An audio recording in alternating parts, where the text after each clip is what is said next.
안녕하세요. 희랑고등학교 3학년 어유빈입니다. 안녕하세요. 희랑고등학교 학생 이용화입니다. 저는 오늘 경희대학교의 1일 대학생 체험 프로그램인 너희랑을 체험하러 왔습니다. 그럼 대사님 만나러 가보실까요?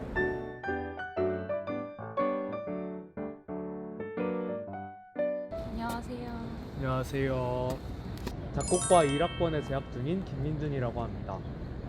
대사님께서 재학 중인 경희대학교 작곡과는 어떤 점이 특별한가요? 경희대학교 작곡과는 구단이 변화하는 사회에 맞는 예술 감각을 기반으로 한 음악 활동을 추구하는 학과입니다. 그를 위해서 이론과 실기를 모두 겸비한 전문 음악인 양성을 목표로 한 교육을 진행하고 있습니다. 그럼 대사님이 다니고 계신 학교에 대해 소개해 주세요. 이곳이 바로 음악대학 입구인데요. 음악대학 안에는 피아노나 하프 같은 악기들이 많이 구비되어 있어서 외부인의 출입을 엄격하게 금지하는 보안을 유지하고 있습니다. 이곳은 작곡과 연습실들이 위치해 있는 복도인데요. 이렇게 보시는 것과 같이 음악대학 내에는 작곡과 학생들뿐만 아니라 기악과 그리고 성악과 학생분들을 위한 연습실들이 많이 즐비해 있습니다. 이 건물은 크라운관이라고 합니다. 사실 음대 소속 건물이 아닌 600석 규모의 공연장인데요. 이 건물은 경희대학교 학생이라면 자유롭게 대여할 수 있는 건물이라서 경희대학교 음악대학 오케스트라나 각종 동아리들이 이곳에서 공연을 하기도 합니다. 작곡과에 대해서 더 자세하게 소개해 주세요. 그럼 우리 실내로 들어가서 얘기 나눠볼까요? 작곡과에서는 어떤 내용을 배우고 있나요? 우선 가장 중요한 수업인 작곡실기라는 수업이 있는데요. 작곡실기라는 수업의 경우에는 작곡과를 재학하는 8학기 내내, 4년 내내 동안 들어야 하는 수업입니다. 그리고 경희대학교 작곡과에서는 주로 아방가르드 음악의 작곡을 다루기 때문에 그런 아방가르드 음악을 만들기 위해서 알아야 하는 이론들이나 또 아방가르드 음악이 어떻게 발전해 왔는지 하는 음악사를 배우기도 합니다. 작곡과의 졸업 후의 진로는 어떻게 되나요? 우선 많은 학생들이 좀 매력적으로 생각하는 선택지 중 하나에는 음악감독이라는 직업이 있는데요. 음악감독 같은 경우에는 뮤지컬 같은 음악극에서 등장하는 음악들을 작곡하거나 또 연출하는 그런 직업입니다. 그렇기 때문에 작곡과에서 교육하는 내용들과 그 음악감독이 맡아서 하는 업무가 굉장히 큰 연관성을 띠고 있기도 합니다. 그리고 음악대학의 교수가 되는 방법도 있는데요. 음악대학의 교수가 되다 보면 아무래도 아방가르드 음악에 대한 연구도 많이 하게 되고 학부생들과 소통을 많이 하다 보니까 그런 현대음악 작곡가로서의 직업도 병행이 가능합니다. 이 외에도 음악교사나 아니면 음악심리치료사처럼 음악과 관련된 다양한 직업에 종사할 수 있으니 이런 점을 참고해 주시면 될 것 같습니다. 그럼 작곡과에 들어오기 위해 준비해야 될 것은 무엇이 있을까요? 보통 경희대학교 작곡과에서는 학생들을 정시 전형으로만 모집을 하기 때문에 그 시험을 칠 때 실기 시험과 그리고 수능 성적을 반영하게 되는데요. 수능 성적보다는 실기 시험을 훨씬 더 큰 비중으로 반영을 하게 됩니다. 이 실기 시험에는 피아노 시험, 청음 시험, 그리고 작곡 시험과 화성학 시험이 있습니다. 먼저 피아노 시험의 경우에는 본인이 자신 있는 피아노 소나타 중 하나를 골라서 빠른 악장을 연주하면 되는데요. 저의 경우에는 프로코피에프라는 작곡가의 전쟁 소나타 7번 1악장을 연주했었습니다. 그리고 청음 시험의 경우에는 시험장에서 나오는 피아노 선율을 듣고 그것을 악보로 받아 적으면 되는 시험입니다. 세 번째 시험인 화성학은 화음의 흐름을 다루는 학문이라고 볼 수 있는데요. 그렇기 때문에 하나의 멜로디가 시험 문제로 제시가 되고 그 멜로디 위에 화음을 쌓아서 그 화음들이 마치 조화로운 하나의 악곡을 이룰 수 있도록 그 흐름을 조성해주는 시험이라고 보시면 됩니다. 네 번째로 작곡 시험 같은 경우에는 2마디 정도의 악곡이 시험 문제로 출제가 되고 3시간 정도의 제한 시간 내로 그 뒤를 이어서 하나의 곡을 완성하는 시험입니다. 작곡과에 진학을 하면 곡을 얼마나 쓰고 얼마나 공연을 하는지 알 수 있을까요? 물론 학생들 개개인이 작곡에 대해서 가지고 있는 흥미의 정도에 따라서 다를 수는 있겠지만 제가 아까 작곡실기라는 과목을 작곡과에 재학하는 8학기 내내 동안 수강을 해야 한다고 말씀드렸잖아요. 4학년 동안을 제외하고는 한 학기에 2곡씩을 필수적으로 써야 합니다. 그리고 본인이 작곡한 곡을 무대에 올리는 수업인 작곡 발표라는 수업도 4학기 동안 수강을 해야 하는데요. 작곡 발표 수업의 경우에는 한 학기에 한 번씩만 공연을 올리면 됩니다. 그리고 마지막 졸업을 할 때에도 곡을 올려야 하기 때문에 최소한 5번씩은 공연을 올리게 되고요. 그리고 정기 연주회나 작곡 페스티벌 같이 학생들이 자유롭게 곡을 올릴 수 있는 기회들도 있어서 5번 이상의 무대 경험을 갖게 되는 학생분들도 정말 많습니다. 작곡과의 프로그램에는 어떤 것들이 있나요? 우선 첫 번째로 현재 활동 중이신 전문 연주자분들을 초청을 해서 특강을 진행하기도 합니다. 아까 말씀드렸다시피 작곡과 학생들이 입학을 할 때 피아노 시험을 보기 때문에 피아노는 정말 잘 다루지만 피아노가 아닌 다른 악기들을 사용해서도 작곡을 할 수 있어야 하잖아요. 그런데 그런 악기들 중에는 작곡과 학생들이 평소에 접하기 어려운 악기들도 많기 때문에 타악기라든지 아니면 트롬본 같은 금관악기를 다루는 연주자분들이 저희 학교에 직접 오셔서 그런 악기들에 대한 이해를 도울 수 있는 특강을 제공하시기도 합니다.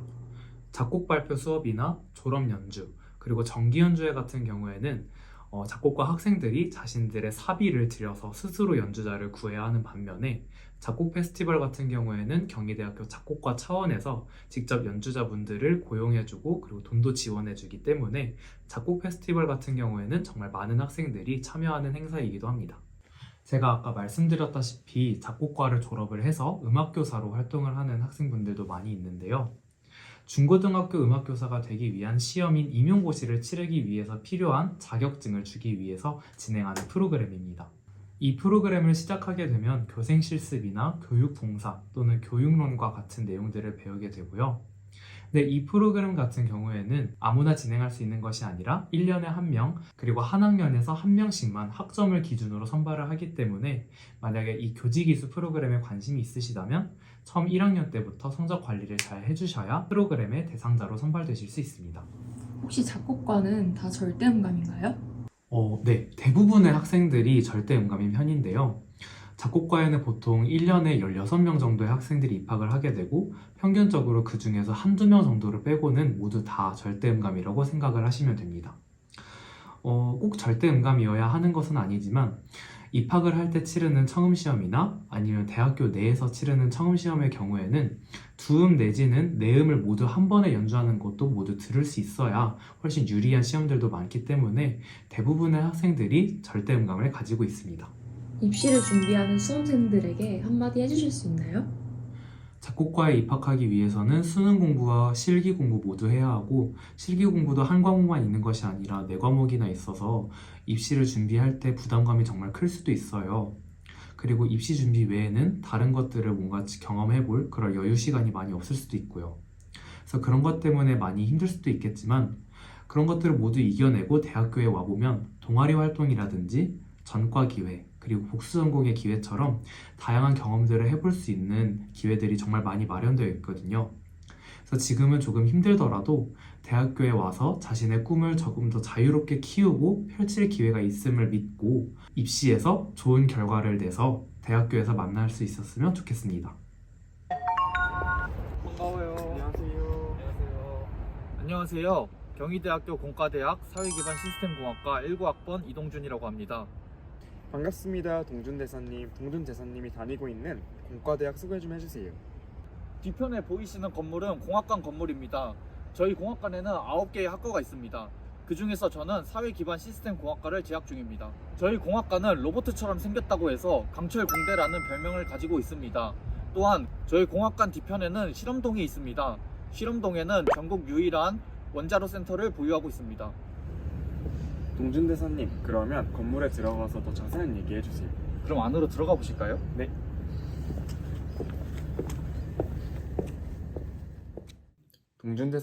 동준대사님이 재학 중이신 사회기반 시스템공학과는 어떤 학과예요?